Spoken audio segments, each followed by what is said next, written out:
Chapter third का question number 34 जो कि पूछा गया है आरबीएससी मेन एग्जाम 2017 में।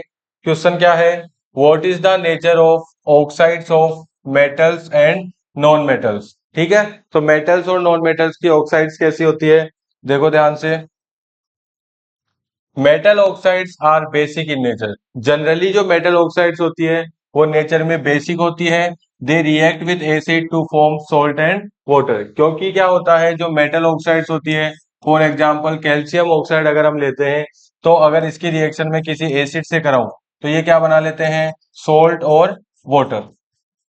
तो एसिड के साथ सोल्ट और वाटर कौन बना सकता है, बेस ही बना सकता है। तो इसलिए कैल्शियम ऑक्साइड जो है मेटल ऑक्साइड, उसकी नेचर कैसी हो गई, बेसिक नेचर हो गई। तो ये क्या बना दिया, सोल्ट और वाटर। इसके अलावा कुछ मेटल्स हैं जो एम्फोटेरिक ऑक्साइड्स भी बनाते हैं,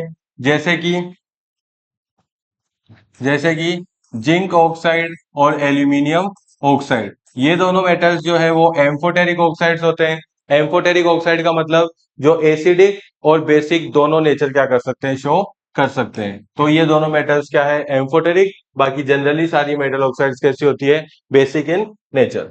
फिर आते हैं नॉन मेटल्स पर।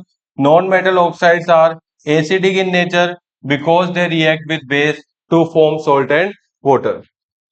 अगर एसिडिक ऑक्साइड्स की मैं बात करूं, जैसे कि CO2, अगर इसकी रिएक्शन हम किसी बेस से कराते हैं NaOH से, तो क्या होता है रिएक्शन पर, Na2CO3 प्लस में क्या बनता है, H2O। अब बेस रिएक्ट कर रहा है नॉन मेटल ऑक्साइड से और क्या बना रहा है, सोल्ट और वाटर।